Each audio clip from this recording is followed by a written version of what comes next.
మొన్న ఇటీవల నేను బాగా వాక్యం చదువుకున్నప్పుడు ఒక వాక్యం నాకు అస్సలు తేగట్లా. అప్పుడు నేను కాసేపు కూర్చొని ప్రార్థన చేసే వాక్యం ఆపేసి, పరిశుద్ధాత్మదేవ ఇంత అంశం నా హృదయంలో పెట్టావు ఏంటి ప్రభు అని అంటే, దాన్ని నాకు ఎలాగ అర్థమైందంటే, ఇలాగ స్త్రీలు సమాజం కనుక పూటాలు, స్త్రీల పూటాలు కనుక పెడితే ఒక్క మెసేజ్ 3 రోజులు వచ్చేటట్టుంది. హల్లెలూయా, అవునే కదా. ఎందుకు ఈ విషయం చెప్తున్నానంటే, ఎంతగా మనం దేవుడు వాక్యానికి అప్పగించుకుంటే అంతగా దేవుడు మన మీద పనిచేస్తాడు. అవునా కదా. ఎంతగా దేవుడు వాక్యానికి మనం అప్పగించుకుంటే అంతగా పరిశుద్ధాత్మ దేవుడు మనలో పనిచేస్తాడు. ఇక్కడ ఎవరు గొప్పవారి కాదు. నువ్వెంతగా దేవుడి వాక్యానికి అవకాశం ఇస్తావు, నేనెంతగా దేవుడి వాక్యానికి అవకాశం ఇస్తాను, ఎంతగా దేవుడి వాక్యాన్ని వినటానికి చదవటానికి ఇష్టపడతామో అంతగా దేవుని హస్తం మన మీద ఆడింది. అవునా కదా. వాక్యం అంటే, మరి పరిచర్య అంటే, మరి దేవుడు అంటే మనం కనుక నిర్లక్ష్యపరిచాం అనుకో, అలాంటి వారితో దేవుడు మాట్లాడతాడు. అవునా. దేవుడు మాట్లాడటానికి పాస్టర్ గారు ఒక్కతేనా? లేదు, ప్రతి వాళ్ళతో మాట్లాడతాడు దేవుడు. అయితే ఎంతగా మనం వాక్యాన్ని తీసుకుంటున్నాం, ఎంతగా వాక్యానికి మనం స్థలం ఇస్తున్నాం, ఎంతగా వాక్యానికి మనం అవకాశం ఇస్తున్నాం అన్నదే దేవుడు చూస్తాడు. అలాంటి వారితో దేవుడు ఖచ్చితంగా మాట్లాడతాడు. కాబట్టి ఈ స్త్రీల కూటమి విషయం అయ్యి మీరు బాగా చర్య తీసుకోవాలి, బాగా ప్రార్థన చేయాలి, అర్థమైనా ప్రయాసపడాలి. స్త్రీగా మరి నన్ను వెళ్ళి పెట్టి మీరు వాక్యం వింటున్నారు కదమ్మా, దీన్ని పెట్టి మీ ప్రవర్తన ఏం మారింది, ఏమి నేర్చుకుంటున్నారు, ఏమి మార్చుకుంటున్నారు అని బయట వారు అడిగితే చెప్పగలిగిన దమ్ముందా మీకు? ఆ సామర్థ్యం ఉందా? ఇన్ని నెలలు పెట్టి సరే పాస్టర్ గారు తీసేయి, దేవుడు మిమ్మల్ని ప్రేమించి స్త్రీని కూటం 5 నెలలు పెట్టి జరిగేస్తున్నాడు కదా. స్త్రీగా ఎలా బ్రతకాలి, స్త్రీగా ఎలా చెయ్యాలి, ఎలా జీవించాలి, దేవుడితో ఎలా ఉండాలి, సంఘంతో ఎలా ఉండాలి, సేవకులతో ఎలా ఉండాలి, సంఘానికి ఎలుపుటి వారితో లోపటి వారితో ఎలా బ్రతకాలని దేవుడు వాక్యము మీతో మాట్లాడుతుంది కదా. మరి మాట్లాడుతున్నప్పుడు మీ పరిస్థితి ఏంది, మాకు కనబడతలేదు అన్నట్టు మీరేం చెప్పగలుగుతారు? చెప్పగలుగుతున్నారా? అడగగలుగుతున్నారా? మిమ్మల్ని అడగాలి, ఖచ్చితంగా అడగాలి. అంటే మన ప్రవర్తనే వాళ్ళకి అర్థమైపోయింది. అవునా కదా. మన ప్రవర్తనే అర్థమైంది. అప్పుడు ఖచ్చితంగా అమ్మ స్త్రీల కూటమి జరుగుతుంది కదా, మీకు వాక్యం మీరు బాగా నేర్చుకుంటున్నారు, మేము కూడా ఆ వాక్యం వినడానికి అవకాశాలు ఏం దొరుకుతాయా, మేము మీ వెంట వస్తాం. అర్థమైందా? ఎందుకంటే ఇక్కడ చెప్పబడిన వాక్యం ద్వారా మీరు పరివర్తన చెందాలి, మీరు దిద్దపడాలి, మీరు మార్చబడాలి, మనసుపడాలి. అప్పుడు మిమ్మల్ని చూసి అనేక మంది కూడా రావడానికి అవకాశం ఉంటుంది. విన్న వాక్యాన్ని మనం విడిచిపెట్టేవారిగా, ఇని వదిలేసేవారిగా, మళ్ళీ ఎప్పటి వలె ఇతరుల వలె మనం బ్రతుకుతుంటే ఇంకా అప్పుడు ఈ స్త్రీల సమాజం ఎందుకు? అలాంటప్పుడు స్త్రీల కూటమి ఎందుకు మనకి? అవునా. కాబట్టి వాక్యం వింటున్నప్పుడు మనలో, నేను మన శ్రీనివాస నగర్లో గురువారం వెళ్ళినప్పుడు అక్కడ వాక్యం మాట్లాడేటప్పుడు ఒక మాట చెప్పాను అనమాట. ఆ మాట అనేక సార్లు నేను చెప్తానే ఉన్నాను. దేవుని వాక్యం ప్రతిదినము మనకు వినబడుతున్నప్పుడు, మనం వింటున్నప్పుడు మనలో ఉన్న ఒక్కొక్క అవిధేయత బయటకు వెళ్ళిపోవాలి. అర్థమైనా? దేవుని వాక్యము ఏ టైం అయినా కావచ్చు, ఏ సమయమైనా కావచ్చు, ఏ సేవకుడైనా కావచ్చు, ఎవరైనా కావచ్చు, వాక్యం మనకు వినబడుతున్నప్పుడు అది నాది అని తీసుకోవాలి. నాది అని తీసుకుని ఆ వాక్యాన్ని కనుక నీ హృదయంలో చూసుకున్నప్పుడు నీలో ఏ బలహీనత ఉందో ఆ బలహీనతకి ఆ వాక్యాన్ని అవలంబించుకోవాలి. ఆ వాక్యాన్ని అవలంబించుకున్నప్పుడు ఆ బలహీనత బయటకు వెళ్ళింది. ఆ బయటకు వెళ్ళినప్పుడు ఆ అవయము ఆ వాక్యాన్ని క్రీస్తు స్వరూపంలోకి మారుస్తూ ఉంటుంది. అర్థమైనా నేను చెప్పిన మాట? ఏళ్ల తరబడి మనం వాక్యం వింటున్నాం కానీ మనలో మార్పు ఏమైనా జరుగుతుందా? మనలో లోపల నుంచి క్రీస్తు స్వరూపం ఏమైనా ఏర్పడుతుందా? లేదా ఉగ్రవాదులాగా తయారవుతున్నాం మనం? ఆలోచించండి. వాక్యం మనకు వినబడుతున్నప్పుడు తల మొదలుకునే అరికాలు వరకు ఒక్కొక్క అవయము మార్చబడాలి, మార్చబడాలి, మార్చబడాలి. మనలో ఉన్న వ్యర్థతంతా బయటకు వెళ్ళిపోవాలి, మనలో ఉన్న ప్రతి వేస్టుదంతా బయటకు వెళ్ళిపోవాలి. అవునా? ఇప్పుడు స్నానం చేస్తాం, స్నానం చేసినప్పుడు మన మీద ఉన్న మురికంతా పోతుందా లేదా? పోతుందా లేదా? అలాగే దేవుని వాక్యం కూడా మనం శుభ్రపరుస్తుంది. దేవుని వాక్యం మనం శుభ్రపరిచేటప్పుడు మనము కూడా ఆత్మకి మనం స్నానం చేస్తున్నాం అన్నమాట. చేసేటప్పుడు మనలో ఉన్న ఒక్కొక్క బలహీనత బయటకు వెళ్ళిపోవాలి, ఒక్కొక్క అవిధేయత బయటకు వెళ్ళాలి. ఆ వెళ్ళినప్పుడు ఏం జరిగిద్దంటే ఆ అవయవము క్రీస్తు స్వరూపం వల్ల మార్చబడతా ఉంటాయి. ఎవరి వాళ్ళకే తెలుసు వ్యక్తిగతంగా. నాలో అసూయ ఉంది, నీలో ద్వేషం ఉంది. నాలో వ్యసనం ఉంది, నీలో కోపం ఉంది. అవునా? నాకు ఓర్చుకునే బుద్ధి ఉంది, నీకు తొందరపడే మనసు ఉంది. అవునా కదా? ఇవి ఇంకేదో అనుకోబాకండి. ఇవి మనలో మార్చుకునే పరిస్థితి ఉంటేనంట ఓర్చుకునే పరిస్థితి ఏర్పడతా ఉంటుందంట. అర్థమైనా? మార్చుకోవాలి, మనం మార్చుకోవాలి. దేవుని వాక్యం వింటున్నప్పుడు నీకు తెలియకుండానే అంటే నీకు అర్థం కాకపోవచ్చు, కానీ పరిశుద్ధాత్మ దేవుడికి అర్థమైంది. ఆ తర్వాత ఎదుటిన్న వారికి కూడా నువ్వు అర్థం అవుతూ ఉంటావు. ఏందో తెలుసా? ఖచ్చితంగా ఆ బిడ్డలో దేవుని లక్షణాలు కనపడతాయి. ఖచ్చితంగా ఆ బిడ్డలో దైవత్వం గానవుతుందని ఇరుగు పొరుగు వారే చెప్పుకుంటారు. అవునా కదా? అలాగైతే అసలు ఈ ఫోటో వేస్ట్ అనమాట. ఈ ఫోటో వేస్ట్. అవునా కదా? నేనంటాను, ఇంత ఈ ప్రాంతంలో ఇన్ని సంఘాలు ఉండే, ఇంత పరిచయం ఉన్నప్పుడు పరిశుద్ధాత్మ దేవుడు మనకెందుకు ఇచ్చాడు? మనకంటే పెద్దవారు లేరా సంఘాల్లో? సేవకులు లేరా? అవునా కదా? అందరికంటే మనం వెనకసారి వచ్చిన వాళ్ళు సేవకులు. అవునా కదా? కానీ దేవుడు మనల్ని ప్రేమించి గొప్ప భాగ్యాన్ని ఇచ్చాడు అనమాట. అవునా? ఒక మురుగు గుంటలో ఏంటంట తమాల వృక్షం వల్లే మనం ఎదగాలి. అర్థమైందా? ఎదగాలి కాబట్టి దేవుడు ఈ పరిస్థితి మనకు ఏర్పాటు చేశాడు. ఏదో దేవుని ఉన్నతమైన ప్రణాళిక, ఏదో ఉన్నతమైన దేవుని ఉద్దేశం, ఏదో దేవునికి ఇష్టమైన పరిస్థితి మనలో ఏర్పడాలని దేవుడు ప్రేమించి మనకి ఈ పనిని ఇచ్చాడు. ఈ పనిలో నువ్వు ఎలా ఉంటున్నావు? నీ పరిస్థితులు మార్చుకుంటున్నావా? నీ స్థితిగతులు మార్చుకుంటున్నావా? ఇంకొక మాట కూడా చెప్పాను నేను. ఏంటి ఆ మాట అంటే, ఒక పెద్ద భక్తుడి దగ్గరికి ఒక దేవుడిని నమ్మని వ్యక్తి వచ్చి అన్నాడంట, ఏమండి మీరందరూ ఇన్ని సంఘాలు ఏర్పడటానికి కారణం ఏంటి? ఒక సంఘంలోనే కొంతమంది ద్వేషం కలిగి ఉంటారు, కొంతమంది ప్రేమ కలిగి ఉంటారు. అసలు ఏం సంఘం అండి? ఏంది అసలు? దేవుడు అనేవాడు ఎక్కడున్నాడు? దేవుడు అంటే ఇట్లాంటి పరిస్థితి ఎందుకు ఉంటుంది? దేవుడు అంటే అందరూ ఒకలాగా అయిపోతారు కదా అని చెప్పి అన్నాడంట. అప్పుడు ఆ భక్తుడు అన్నాడంట, సరేనయ్యా, నువ్వు చెప్పింది వాస్తవమే, నేను ఒక పని చెప్తాను, పని చేస్తావా అన్నాడంట. చేస్తాను, చెప్పు, ఏం పని అన్నాడంట. పలానా స్థలానికి వెళ్ళి అక్కడ ఒక ప్రత్యేకమైన మట్టి ఉంటుంది, అది తీసుకురాపో, రెండు ఉండలు చేసుకుని తీసుకురా అన్నాడంట. ఎవరు? ఈ భక్తుడు చెప్పాడంట. అప్పుడు వెళ్ళి అలాగే ఒకే మట్టిని 2 ఉండలుగా చేసుకుని తీసుకొచ్చాడంట. ఆ మట్టికున్న ప్రత్యేకత ఉందంట, మనకు తెలియదు. మనలో కూడా అనేక రకాలైన మట్టితో చేశాడంట దేవుడు, ఒకే మట్టితో చేయాలి. అర్థమైనా? అప్పుడు ఆ వ్యక్తి తీసుకొచ్చానండి అన్నాడంట. అవి తీసుకెళ్ళి ఎండలో పెట్టమన్నాడంట. ఆ 2 మట్టి కుప్పలు తీసుకెళ్ళి ఎండలో పెట్టినప్పుడు ఒక మట్టి ఏమో ఆ సూర్య రసానికి కరిగిపోతుందంట, ఒక మట్టి ఏమో గట్టిగా తయారవుతుందంట. తినండి బాగా. ఒక్కడే సూర్యుడు, ఆ సూర్యకిరణాలు పడుతున్నప్పుడు ఒకటే మట్టి, ఈ మట్టిలో ఒక కుప్పేమో కరిగిపోతుందంట ఎండకి, ఒక కుప్పేమో గట్టిగా తయారవుతుందంట. ఇదేంటండి అంటే, సంఘం అంటే అదే మరి అన్నారంట. సంఘం అంటే అదేనయ్యా, నీతి సూర్యుడు. సంఘానికి ఒక్కడే నీతి సూర్యుడు. ఆ సూర్య కిరణాలు పడుతున్నప్పుడు సంఘంలోనే ఉంటారు విశ్వాసులే పేరుకి. ఒకళ్ళేమో రాళ్ళులాగా తయారవుతూ ఉంటారు, ఒకళ్ళేమో వెన్న వలె కరిగిపోతూ క్రీస్తు పాదాల కాడికి ఆసనులు అవుతారు అన్నాడంట. హల్లెలూయా. కాబట్టి విన్న వాక్యం మన జీవితంలో ఆ కరిగిపోయే మట్టి వలె మన హృదయాలు కూడా కరగాలి. అవునా కదా? కరిగిపోవాలి. కరిగిపోయినప్పుడే నువ్వు అనేక మందికి అరుగుళ్లాగా కనపడతా ఉంటావు. కాబట్టి ఎన్న వాక్యాన్ని మనం జాగ్రత్తగా దాచుకున్నాం. స్త్రీగా మనకిచ్చిన ధర్మాన్ని మనం చక్కగా నెరవేరుతాం. స్త్రీ ధర్మం చాలా గొప్పది.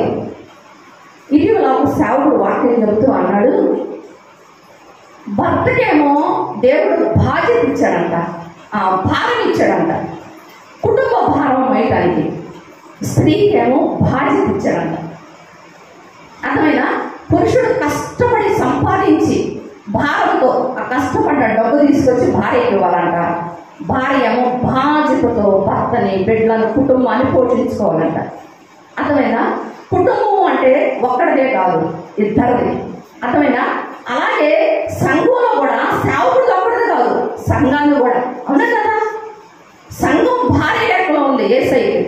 భార్య కూడా బాధ్యత కలిగిన భార్యగా ఉండాలి, బాధ్యత లేని దానిగా ఉండకూడదు. అవునే కదా? బాధ్యత. నేనంటాను, కుటుంబ విషయంలో అంత బాధ్యత కలిగి మీరు చేస్తున్నారు కదా. రాబోతు భర్తలైనా లోకస్తులైన బిడ్డలైనా సరే కష్టపడి సంపాదించి మీ వంతుగా కుటుంబానికి ఏది లోటు లేకుండా చేస్తున్నారు కదా. నేనంటాను, క్రీస్తు భార్య సంఖ్యలో ఉన్న నీవు సంఘంలో కూడా నీ బాధ్యత నెరవేరుస్తున్నావా? ఆలోచించండి. బాధ్యత నెరవేరుస్తున్నావా?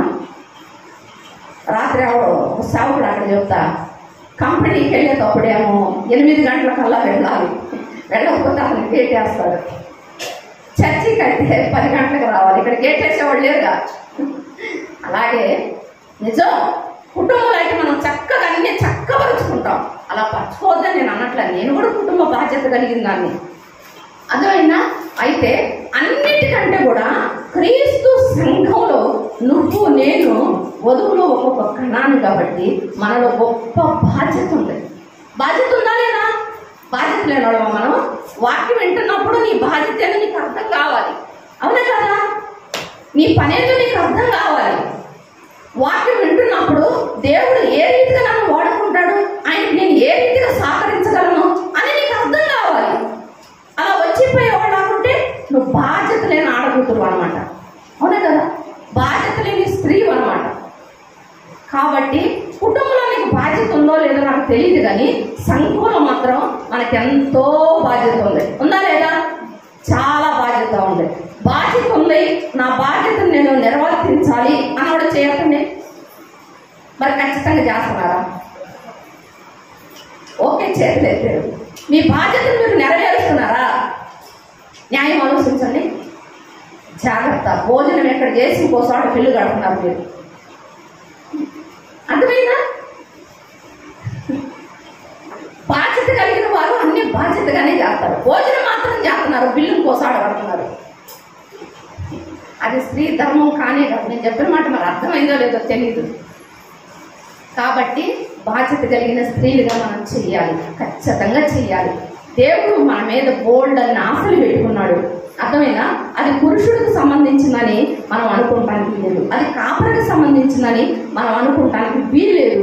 దేవుడు అంటే మనందరికీ తెలుసు, సగభాగం పురుషుడు సగభాగం స్త్రీ. అర్థమైనా? వాళ్ళిరువురు కలిసిందే దేవుడు అయ్యాడు. అలాగే సంఘము అంటే ఖచ్చితంగా బాధ్యత కలిగిన వారు అన్నమాట. స్త్రీ ధర్మం ఎలాగా కుటుంబం అవసరమో అలాగే సంఘంలో కూడా నీ బాధ్యత ఎంతో గొప్పది. వచ్చిపోయే దానికి ఉండబాక, అది అద్దెకం పైకి. జాగ్రత్త. అర్థమైనా? బాధ్యత కలిగిన వారిగా మనం ఉండాలి. ఎందుకు ఈ విషయం చెప్తున్నానంటే, నువ్వు నేను బాధ్యత కలిగిన వారిమైతే ఈ పరిస్థితి ఇలా ఉండదు. ఉండదా? ఇలా ఉండదు. ఇంతకు 5 నెలలకి బయట టెంట్ వేయాల్సి వచ్చేది, కానీ బాధ్యత లేని వారిగా ఉన్నాం. పరిచర్యలో బాధ్యత లేదు, ప్రార్థన విషయంలో బాధ్యత లేదు, సువార్త ప్రకటించే విషయంలో మనకు బాధ్యత లేదు. ఉందా? లేదు. లేదు కాబట్టే ఈ పరిస్థితిలో ఉంది. ఎవరిది ఆ లోటు? ఎవరిది ఆ లోపం? ఆలోచించండి. రేపు దేవుడు మమ్మల్ని అడుగుతాడా, మిమ్మల్ని అడుగుతాడా? మా శక్తి కొలది మేము ప్రయాసపడుతున్నాం. మేము నలుగురిమి, మా శక్తి కొలది మేము సేవ చేస్తున్నాం. అర్థమైనా? ఆ సేవ ఇంకా ముందుకు వెళ్ళట్లేదు అంటే అది మీదే బాధ్యత. అవునా? కాపరి చక్కగా భోజనం పెట్టాలి, సంఘాన్ని కాయాలి. సంఘం ఏం చేయాలి? బయట తినొచ్చి అక్కడ నిద్రపోవాలి. అవునా? సంఘం ఏం చేయాలి? శుభ్రంగా ఇక్కడ చూసుకుని ఇంటికి వెళ్ళి వాళ్ళ పనుల్లో వాళ్ళు ఉండాలి. సంఘ బాధ్యతలు ఏం పట్టవు. అప్పుడు ఆ సంఘం పేద సంఘంగా ఉంటుంది. జాగ్రత్త. కాబట్టి మనం బాధ్యత కలిగిన స్త్రీలుగా ఉండాలి. ఇంకొకటి ఏంటంటే, పురుషుడికి లేని ఆధిక్యత స్త్రీగా మనకిచ్చాడు దేవుడు. ఏ కుటుంబంలోకైనా ఏ గృహంలోకైనా నువ్వు చొరబడి సువార్త చేసే కృప నీకు పురుషుడికి లేదు. అర్థమైందా? ఎవరికాడికైనా వెళ్ళి నువ్వు దేవుని మాటలు చెప్పే పరిస్థితి దేవుడు మనకిచ్చాడు. స్త్రీలుగా ఇచ్చాడా లేదా? ఇచ్చాడు. కాబట్టి బాధ్యతలు మర్చిపోయి బ్రతకబాకండి. అర్థమైందా? మీరు బాధ్యత కలిగిన వారైతే ఈ నెలలో ఒక తీర్మానం చేసుకుంటే వచ్చే నెలలో ఇంతకంటే త్రిపులుగా గొప్ప స్త్రీలు కొట్టడం జరిగింది. అవునా కదా? ఖచ్చితంగా జరిగింది. ఎందుకో మరి ఎవరు దేవుని ప్రణాళికలో, దేవుని చిత్తంలో ఎవరున్నారో నిజంగా ఇందాక దేవుడు మా ప్రార్థన చేసినట్టుగా దేవుని చిత్తం ఎవరి పట్ల జరగటానికై స్త్రీలు కొట్టడం జరుగుతుంది. ఎవరినో ఏర్పాటు చేసుకుంటున్నాడు. ఎక్కడ వాళ్ళో తెలియదు. అర్థమైనా? ఎంతమంది అన్న సమస్య కాదు, కానీ ఉన్న వారే మనం నమ్మకంగా ఉండాలి. తరానికి వచ్చి ఒక వ్యక్తిని లేపుకున్నట్లుగా దేవుడు మనం కొద్దిమందిని సరిగా మనం నిలబడితే మనల్ని దేవుడు వేల సంఖ్యలో ఆశీర్వదిస్తాడు.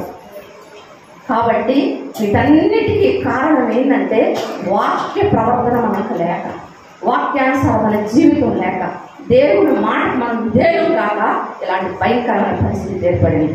కాబట్టి విన్న మాటలు మన హృదయంలో దాచుకున్నాం. ప్రార్థన వాక్యానికి లోపు పెడతాం. వాక్యాన్ని చదువుకున్నాం. ద్వితీయోపదేశకాండము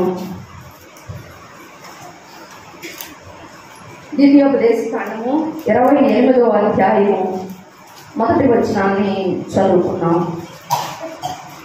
ద్వితీయోపదేశకాండము 28వ అధ్యాయము 1వ వచనాన్ని చదువుకున్నాం. నీవు నీ దేవుడైన యెహోవా మాట శ్రద్ధగా విని నేడు నేను నీకు ఆజ్ఞాపించుచున్న ఆయన ఆజ్ఞలన్నిటినీ అనుసరించి నడుచుకుని ఎడల నీ దేవుడైన యెహోవా భూమి మీద ఉన్న సమస్త జనముల కంటే నిన్ను హెచ్చించును. చిన్న మాట ప్రార్థన చేసుకున్నాం. స్తోత్రమయ్యా, స్తోత్రం మహాపరిశుద్ధుడా, నీ పరిశుద్ధ పాదాలకి వందనాలు, స్తోత్రాలు. కన్న తండ్రి, మమ్మల్ని ప్రేమించి నాయన అనుభవించి నీ గొప్ప భాగ్యం కొరకు వందనాలు, స్తోత్రాలయ్యా. స్త్రీలుగా తండ్రి మేము ఎలా బ్రతకాలో నాయన, ఎలా చెయ్యాలో తండ్రి అయ్యా, కుటుంబ బాధ్యతలో భర్తకి బిడ్డలకి నమ్మకస్తులమే కానీ నాయన అయ్యా నీ విషయంలో అపనమ్మకస్తులుగా బ్రతుకుతున్నామయ్యా. మమ్మల్ని క్షమించిన ప్రభు నాయన, ఈ మధ్యాహ్నకాల సమయంలో నాయన ఈ చిన్న మందరం ప్రేమించి మీరు దిగరమని అడుగుతున్నానయ్యా. తండ్రి నీ కొందనాలు, స్తోత్రాలయ్యా. నీ లేఖనాన్ని చదువుకుని ఉన్నాం ప్రభా, మా అందరితో మాట్లాడయ్యా. తండ్రి నువ్వు మాట్లాడితే మేము వినాలని ఆసక్తితో ఉన్నాం ప్రభు నాయన. నువ్వు మాట్లాడండి, సహాయం చేయ్యా. నీ మాటలు విననీయకుండా చేస్తున్న ప్రతికూల మోసాలు నిద్రాత్మ యేసు నామములో బంధించి వెళ్ళిపోవుగా. మా చుట్టూ నీ రక్త కంచె వేసుకుంటూ మీరు మాత్రమే మహిమ పొందుకోమని యేసయ్య నామమును అడుగుతున్నాను తండ్రి. ఆమేన్, ఆమేన్. ఇక్కడ మనం చదువుకున్న వాక్యాన్ని మరొకసారి చూద్దాము. నీవు నీ దేవుడైన యెహోవా మాట శ్రద్ధగా విని. ఎలాగంట? శ్రద్ధగా విని. కింద మాట ఆయన ఆజ్ఞలను, ఎవరు ఆజ్ఞలంట? ఆయన ఆజ్ఞలను అనుసరించి నడిచిన ఎడల. అర్థమైందా? ఆయన ఆజ్ఞలను అనుసరించి నడిచిన ఎడల.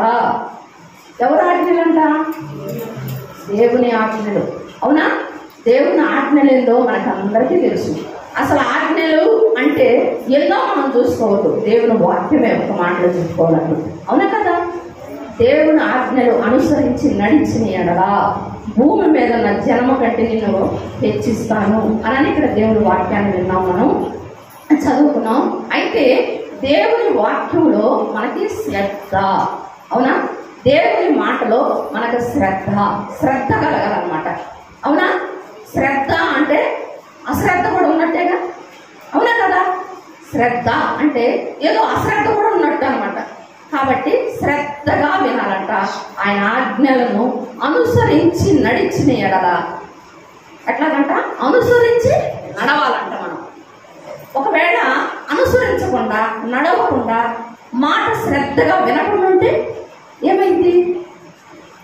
ఏమైందో అక్కడే మనం చూద్దాము. 28:15 వచనాన్ని చదువుదాం. 15-16. నేడు నేను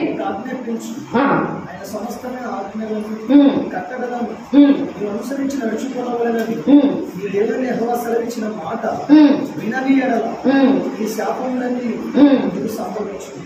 ఏంటి అంట?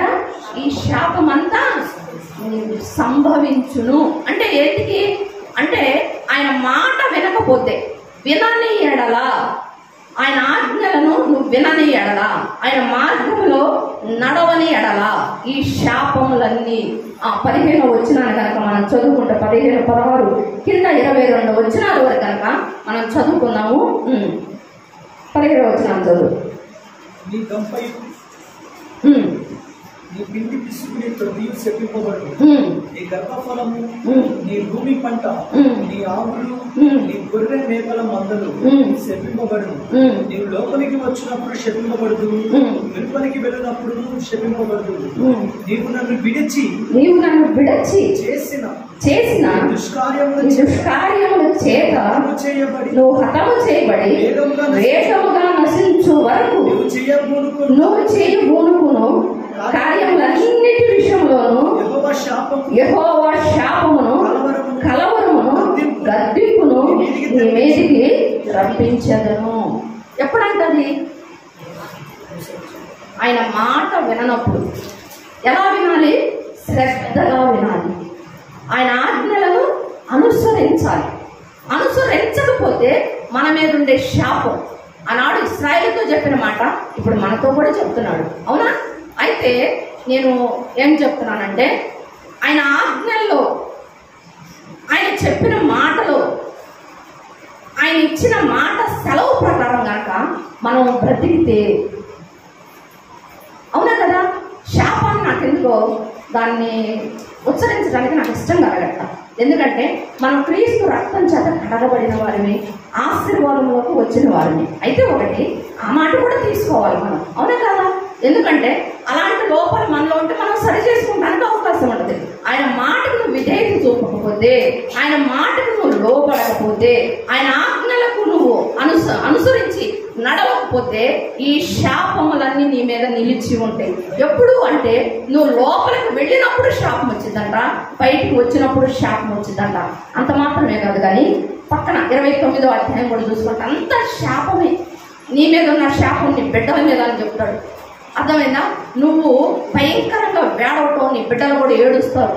నీ కఠినమైన హృదయము, నీ సంతానం మీద కూడా కఠినమైన హృదయం ఉంది. ఎలాగైతే నా మాటలు విని నా ఆజ్ఞలు పాటిస్తే నేను ఎలా సంతోషిస్తానో, నీ మీద శాపం వచ్చినప్పుడు కూడా నేను సంతోషిస్తాను అని దేవుడు చెప్తున్నాను. నేనంటాను, ఇప్పుడు భౌతికంగా మనం ఎంత దీవించబడ్డాము, ఎంత ఆశీర్వదింపబడ్డాము అన్నది నేను అడగట్లేదు, కానీ ఆత్మీయంగా మనం ఎంతగా ఆశీర్వదింపబడ్డాము, ఆత్మీయంగా మనం ఎంతగా దీవించబడ్డాము. అవునా కదా? అవునా కదా? నేనంటాను, మనం శ్రద్ధగా వింటే ఈ పరిస్థితి ఉంటుందా? ఇలా ఉంటావా? నీ ఒంటరి జీవితం ఉంటుందా? ఒంటరి జీవితం అంటే వేరేగా ఆలోచించవద్దు. ఇప్పుడు ఇది స్త్రీల కూటం కదా, ఒంటరిగా వచ్చారా లేదా 10 మందిని తీసుకుని వచ్చారా? మీరు ఆలోచించండి. మీతో ఎవరైనా వచ్చారా? నేను ఈ సంఘానికి విశ్వాసిగా నేను 2-3 తీసుకుని వచ్చాను అన్నవాడు చేతులు అతన్ని జాగ్రత్త. ఆయన మాట మనం శ్రద్ధగా వినాలి. వినట్లేదు కాబట్టే మనం ఒంటరిగా వచ్చేటట్టు. ఎందుకంటే నువ్వు లోపలికి వెళ్ళినప్పుడు, బయటికి వెళ్ళినప్పుడు శాపం నిలిచి ఉందని చెప్తున్నాడు. అర్థమైనా? నేను ఉదయకాలం అంటే నా బైబిల్ ధ్యానం కూడా ఇదేనమాట. నిన్నటిది నా దేవుడు ఈ వాక్యం నా హృదయంలో పెట్టాడు అనమాట. నేను చాలా దేవుడిని పశ్చాత్తాపడి అడిగాను. ఈ వాక్యం ఎన్నోసార్లు విన్నాం కదా, మేము ఎన్నోసార్లు విన్నాం కదా అనుకుంటే నాకు దేవుడు బయలుపరిచింది ఏంటంటే, స్త్రీలుగా ఈ విషయంలో మనం బ్రతకవలసిన విధానం దేవుడు నాతో చెప్పాడు. అర్థమైందా? నేను అంటాను కదా, అసలు గృహ పరిపాలన స్త్రీకి ఇచ్చాడు దేవుడు. ఇచ్చాడా లేదా? గృహ పరిపాలన స్త్రీకి ఇచ్చాడు. కుటుంబం ఇంకా శాపకరంగా, ఇంకా భయంకరమైన స్థితిలోనే ఉందంటే అది ఎవరిది ఆ సమస్య? స్త్రీదా కదా? స్త్రీదా పురుషుడిదా? వాస్తవం మందే. కాబట్టి ఆ శాపం మన మీద తొలగిపోవాలి అంటే మనం దేవుని మాట శ్రద్ధగా వినాలి.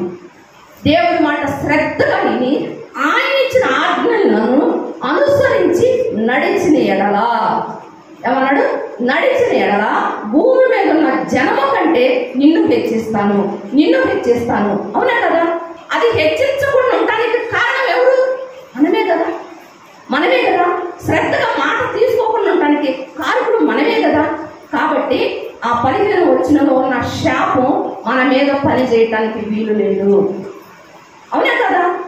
ఆ శాపంలో మనం ఎవరు ఉండదు. ఈ రోజు నుంచి ఒక తీర్మానం చేసుకున్నాం, ఒక ప్రార్థన చేసుకున్నాం. వచ్చే నెల స్త్రీలు కూటానికల్లా నేను ఒంటరిగా వెళ్ళకూడదయ్యా.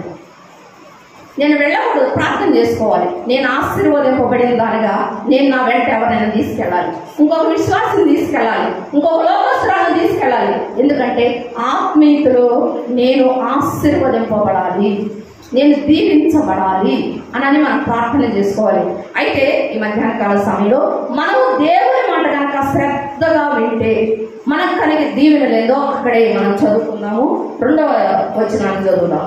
2:3. నీవు నీ దేవుడైన యెహోవా మాట వినిన ఎడల ఈ దీవెనలన్నీ నీ మీదికి వచ్చి ప్రాప్తించును. నీవు పట్టణంలో దీవించబడదువు, పొలంలో దీవించబడదువు.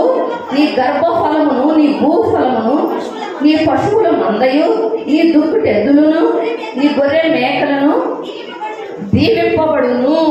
ఏంటంట? ఎన్ని దీవెనలో! దేనికి? మాట శ్రద్ధగా వింటే, ఆయన ఆజ్ఞలు మనం అనుసరిస్తే ఇన్ని దీవెనలు ఉన్నాయి. అలాగే 5, 6 వచనం కూడా చదువుకున్నాం. నీ గంపయు నీ పిండి పిసుకు తొట్టియు దీవింపబడును. నీవు లోపలికి వచ్చినప్పుడు నువ్వు దీవింపబడదు, నువ్వు వెలుగులకు వెళ్ళినప్పుడు దీవింపబడదు. నీ మీద పడు నీ శత్రువులను యెహోవా నీ ఎదుట హతమార్చినట్లు చేయును. మరొక త్రోవను నీ మీదకి బయలుదేరి వచ్చి 7 త్రోవలను నీ ఎదుట నుండి పారిపోవు. ఈ వచ్చిన చాలా ప్రాముఖ్యమైన విషయం అన్నమాట. ఒక త్రోవను వస్తాడు, మన కుటుంబంలో కావచ్చు, మన జీవితంలో కావచ్చు. అయితే ఎలా వెళ్ళిపోవాలంట? వాడు 7 త్రోవలను వెళ్ళాలంట. 7 త్రోవలు వెళ్ళాలి అంటే స్త్రీగా మనం ఏం చేయాలి? అర్థమైందా? ఒక త్రోవను వచ్చాడు. ఎలా వచ్చాడు? మనం అనుకుంటాం కదా, నాకేమమ్మా, నేను రక్షణ పొందాను, నేను బాగుంటున్నాను, నా బిడ్డలు కూడా దేవుల్లో ఉన్నారు అని మనం అనుకుంటాం. అవునా? అలాగైతే మరి నీ భర్త పరిస్థితి ఏంది? నీ బిడ్డల పరిస్థితి ఏంది? వారు కూడా దేవుని ఆశీర్వాదంలోకి వచ్చిన వారేనా? ఉదయకాలం నేను ఈ అంశం కోసం ప్రార్థన చేసుకున్నప్పుడు పరిశుద్ధాత్మ దేవుడు నాకు ఒక మాట బయలుపరిచాడు.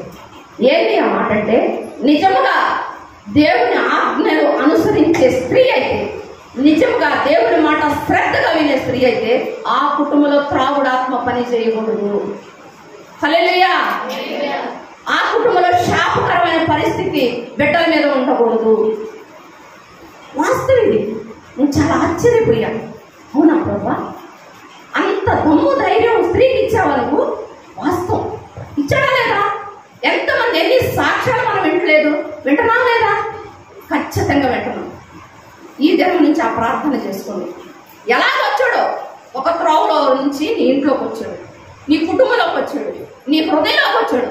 అయితే వాడు 7 త్రోవలు వెళ్ళిపోవాలని నువ్వు ప్రార్థన చేయి. దినం నుంచి ప్రార్థన చేయాలి. అవునా కదా? ప్రార్థన చేయి, ఉపవాసం ప్రతిష్ఠించుకో, పరిశుద్ధుల సహవాసాన్ని కోరుకో, దైవ సేవకుల ప్రార్థన కోరుకో. అవునా? అయితే దుష్టుడికి సంబంధించింది ఏది కూడా మన కుటుంబంలో ఉండటానికి వీల్లేదు. వాడు 7 త్రోవలు వెళ్ళిపోయే వరకు పోరాటం ఆపటానికి వీల్లేదు. అవునా కదా? అర్థమవుతుందని నేను చెప్పే మాటలు. ఎలాగో చూడు, వ్యక్తిగతంగా ఎవరి కుటుంబం గురించి వాళ్ళకే తెలుసు, వ్యక్తిగతంగా ఎవరి జీవితం గురించి వాళ్ళకే తెలుసు. అవునా? ఏ రీతిగా దుష్టుడు మన కుటుంబాల్లో వచ్చాడు అంటే, దుష్టుడు అంటే ఎలాగ అర్థమైద్దమ్మా అని అనుకోవచ్చు. మనకు కలుగుతున్న అనేక ఆపదలు, మనకు కలుగుతున్న అనేక కష్టాలు, మనకు కలుగుతున్న అనేక కన్నీరు, మనకు కలుగుతున్న అనేక నిందలు, అవమానాలు, అప్పులు, బాధలు, అల్లరిపరిచే ఆత్మ. అర్థమైందా? జాగ్రత్తగా ఆలోచించాలి మనం. ఏ రీతిగా దుష్టుడు మన కుటుంబంలోకి వెంటయ్యాడు. వాడు 7 దారులు పారిపోయే వరకు మనం మోకాళ్ళ మీద నుంచి నడవద్దు. ఇది ఎందుకంటే, యెహోవా నా పక్షాన ఉండగా నాకు విరోధి ఎవరు? రోమపత్రిక 8వ అధ్యాయం 31వ వచనంలో ఉంది కదా, దేవుడు నా పక్షమున ఉండగా నాకు విరోధి ఎవరు? విరోధి ఉన్నాడా? ఉన్నాడు అంటే దేవుడి పక్షాన లేనట్టే.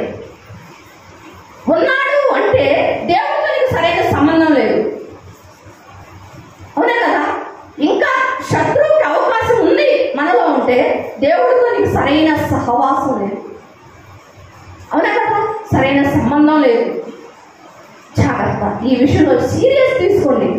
నా ఆశ ఒక్కటే, నాకు ఇచ్చిన చిన్న పరిచర్యలో త్రాగుబోతులు మారాలి. బేదరికం అంటే ఉండటానికి వీల్లేదు. అప్పులు కాడలేదు నా మీద ఉండటానికి వీల్లేదు. ఖచ్చితంగా విజయాన్ని పొందుకోవాలి. అయితే దేవుని మాట శ్రద్ధగా వినాలి. ఆయన ఆజ్ఞలను మనం శ్రద్ధగా అనుసరించాలి. జాగ్రత్త, లాలూసి పడబాకండి, రాజీ పడబాకండి. అలా పడ్డారంటే నువ్వు ఒక స్థలంలో, కుటుంబం ఒక స్థలంలో ఉంటారు. జాగ్రత్త. మనం చాలా కడవరి కాలంలో బ్రతుకుతున్నాం, అవునా? కడవరి దినాల్లో అనేక మంది ప్రేమ చల్లారిద్ది అని దేవుని వాక్యం ఉంది కదా. ఆ వాక్యం వద్దు మనకి. ఏ వాక్యం కావాలో తెలుసా? అంత్య దినాల్లో అపాయకరమైన పరిస్థితిలో దేవుని ఆత్మ అధికంగా కుమ్మరింపబడుతున్న వాక్యం కావాలి మనకి, అవునా కదా? ఎందుకంటే నా కుమారుల మీద, కుమార్తెల మీద, దాసుల మీద, దాసురాండ్ర మీద నా ఆత్మను కుమ్మరిస్తాను అన్న మాట పట్టుకో. ఆ వాక్యాన్ని పట్టుకో నువ్వు, అవునా కదా? ఆ వాక్యాన్ని పట్టుకుని ప్రార్థన చేయి. భయంకరమైన దినాల్లో బ్రతుకుతున్నాం కదా యేసయ్య, నీ ఆత్మ నా మీద కుమ్మరించు, నా కుటుంబం మీద నీ ఆత్మ కుమ్మరించయ్యా అని ప్రార్థన చేయి. ఇప్పుడు చూస్తున్న పరిస్థితి ఎట్టుందంటే అనేక మందిలో ప్రేమ చల్లారిపోయినట్టుంది. దినాలు భయంకరంగా జరుగుతున్నప్పుడు మనం దేవుడికి దగ్గర అవ్వాలా, దూరం అవ్వాలా? జాగ్రత్త. ఒక కుటుంబం మీద దుష్టుడు పని చేస్తున్నాడంటే అలా జరగాలే అనుకోవద్దు. వెంటనే ఆ చీకటి, ఆ బలహీనత నీ కుటుంబం మీదకి రాకుండా నువ్వు కంచె వేసుకోవాలి, నువ్వు ప్రార్థన చేసుకోవాలి. అయ్యా, ఆ దుష్టుడు అంతటితోనే పోవాలి, మరలా అది వెంట పడటానికి వీల్లేదు. ఎందుకు ఈ విషయం చెప్తున్నానంటే, ఎలాగో మన కుటుంబాల్లోకి, మన జీవితంలోకి ఒక్క త్రోవన దుష్టుడు వచ్చాడో 7 త్రోవన పారిపోయే అభిషేకాన్ని, శక్తిని, బలాన్ని పరిశుద్ధాత్మ దేవుడు మనలో ఉంచాడు. హల్లెలూయా. అవి పొందుకోకుండా ఉండటానికి కారుకులు మనది. ఎందుకో తెలుసా? శ్రద్ధగా మాట వినండి, శ్రద్ధగా మాట తీసుకోవట్లా. ఏం సుఖం, మేము ఆ సంఘంలోకి వెళ్తున్నాం, ఏం జరుగుతుంది, ఏం సుఖం, అవునా? ఏం సుఖం అంటే నువ్వే కారుకురాలివి, సంఘం కారుకురాలా, సేవకులు కారుకురా. అసలు దీవెనకి కారణం ఎవరు? యేసయ్య. యేసయ్య పాదాలు గట్టిగా పట్టుకో. లోకంతో దేవునితో నడవక జాగ్రత్త. కాబట్టి స్త్రీగా మన బాధ్యత, మన మీదున్న మన కుటుంబాల మీదకి శత్రువుకి ఎక్కడ అవకాశం వచ్చింది, ఆ శత్రువు వెళ్ళిపోవాలి అంటే నువ్వెంతో ప్రార్థనాత్మతో నింపబడాలి. దేవా, నాకు ఉజ్జీవాన్ని దయచేయ. గత నెల నుంచి దేవుడు నా హృదయంలో ఒక మాట పెట్టాడనమాట. నేను ప్రయత్నంలో ఉన్న బిడ్డలందరికీ పంచుకున్నాను. ఎక్కడో దుష్టుడికి అవకాశం వచ్చిందయ్యా అని నేను ప్రార్థన చేస్తున్నప్పుడు పరిశుద్ధాత్మదేవుడు ఒక మాట నాకు బయలుపరిచాడు. ఏంటి అంటే, ఉద్యమం కోసం ప్రార్థన చేయమన్నాడు. ఆ ఉద్యమం రావాలి అంటే నువ్వే కారుకురాలివి. కాబట్టి ఉద్యమం కోసం ప్రార్థన చేయమని దేవుడు చెప్పాడు నాకు. అయితే ఉద్యమం ఇచ్చేది మాత్రం గ్యారెంటీ. అర్థమైందా? ఏముందిలే, ఆ సంఘం ఏముందిలే, వాళ్ళు ఏముందిలే, ఇది మిరిచిన వారందరూ నివ్వెరపోయే స్థితిలోకి, అయ్యో నేను కోల్పోయానే, అయ్యో నేను పోగొట్టుకున్నానే అన్న పరిస్థితిలోకి దేవుడు తేబోతున్నాడు. అయితే నువ్వు నేను మెళుకుగలిగే ప్రార్థన చేయాలి. ఉద్యమానికి నువ్వు నేను ఆటంకంగా ఉండొద్దు. సరి చేసుకున్నాం. దేవుని వాక్యం వినపడుతున్నప్పుడు మనం సరి చేసుకున్నాం.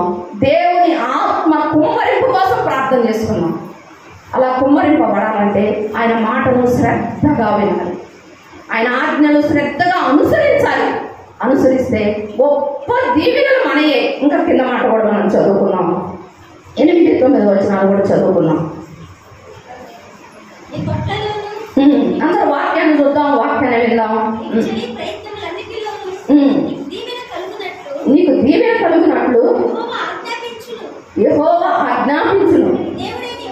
నీ దేవుడైన యెహోవా నీకిచ్చుచున్న దేశములో ఆయన నిన్ను ఆశీర్వదించును. ఎప్పుడంట? ఆయన ఆజ్ఞాపించుతున్నాడంట. ఆయన ఆజ్ఞలను నడుచుకుంటే నిన్ను ఖచ్చితంగా ఆశీర్వదిస్తాడు. నీవు నీ దేవుడైన యెహోవా ఆజ్ఞలు అనుసరించి ఆయన మార్గంలో నడుచుకొని ఎడల యెహోవా నీకు ప్రమాణం చేసినట్లు ఆయన తన ప్రతిష్ఠిత జనముగా నిన్ను స్థాపించును. హల్లెలూయా, హల్లెలూయా. కింద మాట కూడా చదువుదాం. భూరాజులందరూ యెహోవా నామమున నీవు పిలువబడుట చూచి నీకు భయపడుదురు. ఈ లేఖనం మన జీవితంలో, మన సంఘంలో దేవుడు నెరవేర్చబోతున్నందుకు మహిమ కలుగునుగాక. హల్లెలూయా. వాస్తవం, దేవుడు మనం అలా చేయబోతున్నాడు. కాబట్టి మన పరివర్తన మనం మార్చుకోవాలి, మన ప్రవర్తన మనం మార్చుకోవాలి. నువ్వు ఎవరికి విధేయురాలు అవుతావో లేదు నాకు సంబంధం లేదు, కానీ పరిశుద్ధాత్మ దేవుడికి మాత్రం నువ్వు విధేయత చూపించు. దేవుడి వాక్యానికి శ్రద్ధ చూపించు. దేవుడి వాక్యానికి లోబడు. నీ కుటుంబం ఒక ఆశీర్వాదకరం, నీ కుటుంబమే ఒక దీవెన.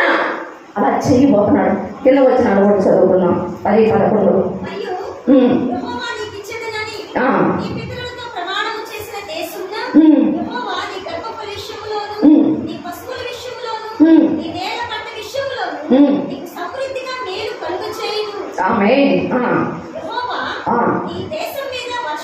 దాని కాలమందు కురిపించుటకును నీవు చేయు కార్యం అంతటి మీద ఆశీర్వదించుటకును ఆకాశమును ఆమేన్. హల్లెలూయా. ఏం తెచ్చునట? మంచి ధననిధిని చేర్చును. ఎవరికి కావాలి ఇప్పుడు? అప్పుడు ఉన్న వాళ్ళందరూ లైన్లో కూర్చోండి. ఏం తెలుస్తాడంట? మంచి ధననిధిని. ఈ మాట నన్ను ఎంతో పట్టేసింది. అంటే మనము ఎవరి మీద పెట్టుకోవద్దు ఆశలో. ఆయన కాడము ధననిధి తెరవబడటానికి.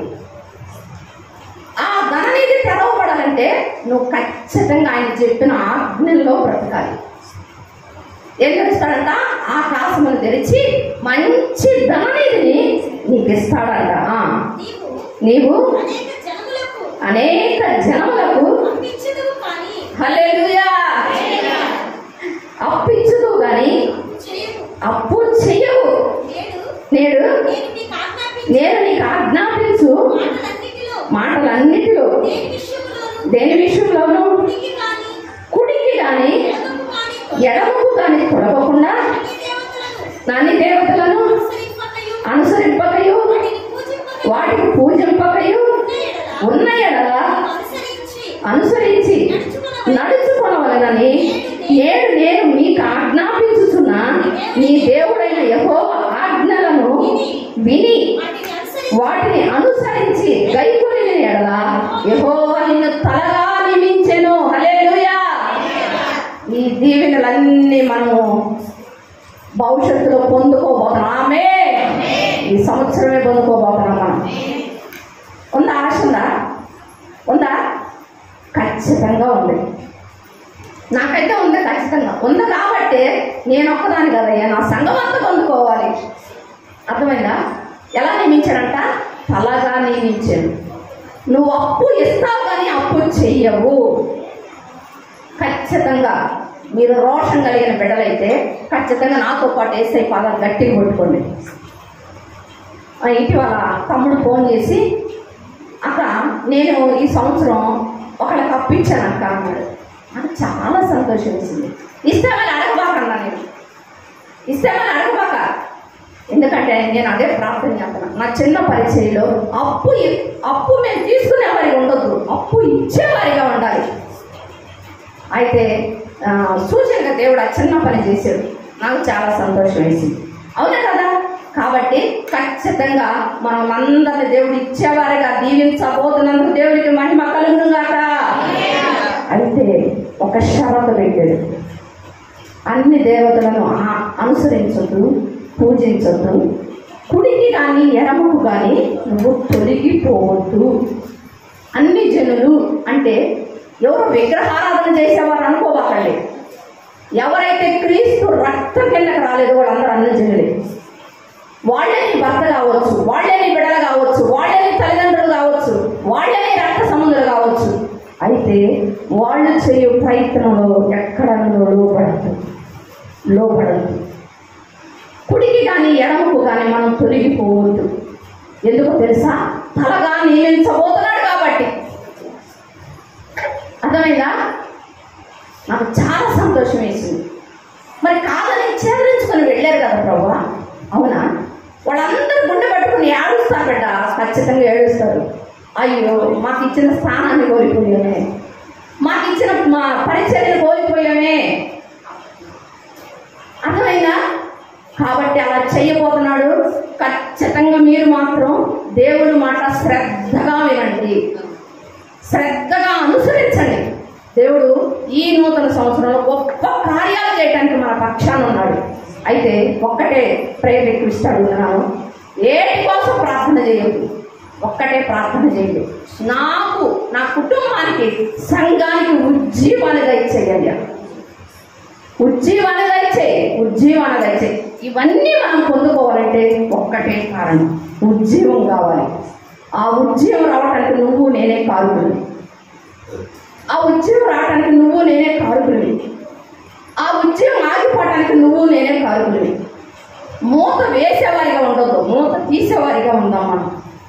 కాబట్టి ఈ గొప్ప దీవెనలో మనం పొందుకోవాలి అంటే కుడికి కానీ ఎడమకు కానీ మనం తొలగిపోయేవారిగా ఉండదు. వాళ్ళు ఎవరైనా కావచ్చు. ఎందుకంటే ఈ ఆశీర్వాదం, ఈ దీవెనలు పొందుకోకుండా ఉండటానికి అనేక మందిని ప్రయత్నం చేస్తూ ఉంటాడు దుష్టుడు లోపల నుంచి. అవునా కదా? ఖచ్చితంగా ప్రయత్నం చేస్తూ ఉంటాడు. కాబట్టి మనం గ్రహించి, పరిశుద్ధాత్మ ఆలోచనతో గ్రహించి మనము ఖచ్చితంగా దేవుని మాట శ్రద్ధగా విందాం, దేవుని ఆజ్ఞను అనుసరిద్దాం. ఎప్పుడైతే దేవుని మాట శ్రద్ధగా విని ఆజ్ఞలో మనం ఉంటామో ఈ దీవెనలన్నీ వ్యక్తిగతంగా నీ మీదకి, ఈ దీవెనలన్నీ వ్యక్తిగతంగా నా మీదకి, ఈ దీవెనలన్నీ కలిసి సంఘం మీదకి దేవుడు ప్రాప్తించబోతున్నాడు. కాబట్టి తలగా నియమించాడు కాబట్టి కుడికి కానీ ఎడమకు కానీ మనం తొలగిపోవద్దు. అర్థమైనా? దేవుడు మనకి ఇచ్చిన దాన్ని. ఎందుకు ఈ విషయం చెప్తున్నా అంటే, ఇలా మనం ఉండాలి అంటే ఎలాగా అంటే, ఒక మాట చెప్తాను, మనము ఇవన్నీ పొందుకోవాలి.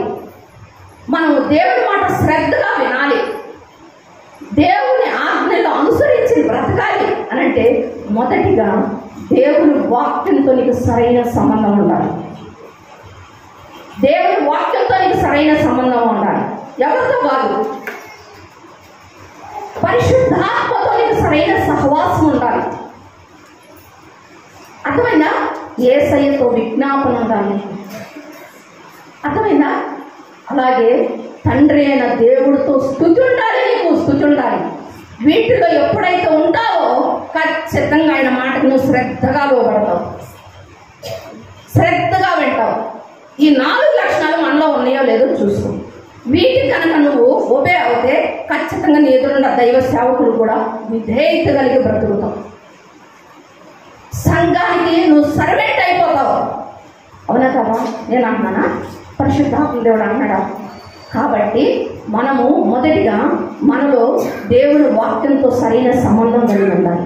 అలా ఉన్నామా? మనం ఆలోచించుకోండి. వాక్యం చెప్పినట్టు ప్రవర్తిస్తున్నామా? చాలా మోసం జరుగుతుంది బిడ్డలారా. విన్నట్టే ఉంటున్నారు, ఏళ్ల తరబడి విశ్వాసులే కానీ నీలో వాక్యము ఆవగింజంత పని చేసిన నువ్వు ఈ సంఘంలో మెలేసకపోతావు. నేను అన్నాను వాక్యం మెలేసకపోతావు. ఆవగింజలో సగం కాక సగం కూడా నీలో పని చేయట్లేదు కాబట్టి పారిపోతున్నావు నువ్వు. అర్థమైనా? భక్తుడు యేసన్న గారు రాసినట్లుగా, నువ్వు వెలిగించిన దీపము అది సుడిగాలైనా జడివానైనా ఆరిపోతుంది. అవును, దేవుడు వాక్యానికి పుట్టినోళ్ళమైతే దేవుడే కనుక నేను పిలిచి రక్షించి వాక్యంతో కంటే నీ ముందు ఎన్ని కొండలాంటి పరిస్థితులు వచ్చినా నువ్వు కదులుతావా? అలా కదులుతున్నామంటే నీ వాక్యం పనిచేయట్లా. నీలో వాక్యం చెప్పినట్టు బ్రతకట్లా. నువ్వు సుడిగాలి కొట్టినప్పుడు వెళ్ళిపోతున్నావు, జడివాన కొట్టినప్పుడు వెళ్ళిపోతున్నావు. జాగ్రత్త, మనల్ని మనం మోసపుచ్చుకోవద్దు. వాక్యంతో కట్టుకున్నాం. వాక్యం చెప్పినట్టు విందాం. వాక్యాన్ని హత్తుకుందాం. దావీదు అన్నట్లుగా ఈ వాక్యాన్ని నా హృదయంలో ఉంచుకుందునయ్యా. అర్థమైందా? వాక్యం కీడల్లోకి వెళ్ళాలి, మూలుగులోకి వెళ్ళాలి, ఎముకల్లోకి వెళ్ళాలి, కండరాల్లోకి వెళ్ళాలి. అంత మాత్రమే కదా. కానీ ఈ తరంలో భక్తుడు అన్నాడు కదా, నాకు రక్తం ఎంత దూరం ప్రచారం జరిగిందో అంత దూరం దేవుడు వాక్యం పారాడాలన్నాడు. హల్లెలూయా. అర్థమైంది నేను చెప్పిన మాట? సరే, ఆ భక్తుడు ఆ మాట అన్నాడు, కొంచెమైనా మనలో కూడా పని చేయాలి. అర్థమైనా? కాబట్టి వాక్యాన్ని హత్తుకున్నాం, పరిశుద్ధాత్మతో సహవాసం కలిగి ఉన్నాం, యేసయ్యతో విజ్ఞాపన కర్తలుగా మారుదాం. తండ్రి స్తుతికి కారణభూతుడంట. ఎవరు? స్తుతికి కారణభూతుడంట. ఎంతగా స్తుతిస్తే నువ్వు అంతగా తండ్రికి ఆయన కౌగిట్లోకి వెళ్ళిపోతావు. అర్థమైందా? అర్థమైంది నేను చెప్పిన మాట? కాబట్టి వాక్యంతో, పరిశుద్ధాత్మతో, తండ్రితో, యేసయ్యతో సరైన సంబంధం, సహవాసం కలిగి ఉంటే మనకి ఖచ్చితంగా నువ్వు దైవ సేవకులను విడిచిపెట్టలేవు, సంఘాన్ని విడిచిపెట్టలేవు. అర్థమైందా? జాగ్రత్త. వాక్యం మీద కట్టుకున్నాం. ఎవరైతే వాక్యం మీద కట్టుకుంటున్నారో దేవుడు వారి కుటుంబాన్ని గడుపుతున్నాడు, వారి కుటుంబాన్ని గడుపుతున్నాడు. వాళ్ళు ఎలాంటి వారైనా కావచ్చు. ఎందుకంటే మనుషులు నిర్మించింది యేసయ్య, మనుషుల హృదయాలు మార్చగలిగిన వాడు యేసయ్య. అవునా కదా? కాబట్టి నువ్వు యేసయ్య పాదాలు గట్టిగా పట్టుకో, శ్రద్ధగా ఆయన మాట విను. ఆయన ఇచ్చిన ఆజ్ఞల్లో శ్రద్ధగా నువ్వు అనుసరిస్తే ఖచ్చితంగా ఈ దీవెనలన్నీ నీ కుటుంబం మీదకి, నా కుటుంబం మీదకి గొప్ప కార్యాలు చేస్తాడు.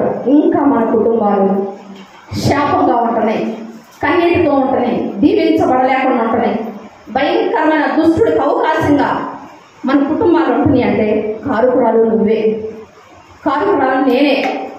వాళ్ళ మీద పెట్టద్దు. ఎందుకో తెలుసా? యేసయ్య నీ కుటుంబం అంతట్లో నీ వైపు చూసి నేను రక్షించుకున్నాడు, నీ ద్వారా నీ కుటుంబాన్ని శుభ్రపరచుకోవాలనుకున్నాడు.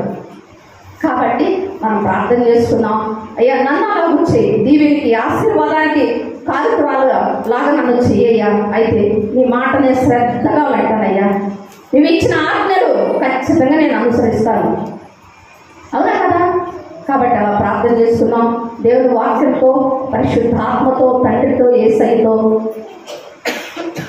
సరైన సహవాసం కలిగి బ్రతుకుతాం. దేవుడి కొద్ది మాటలు దీవించునుగాక.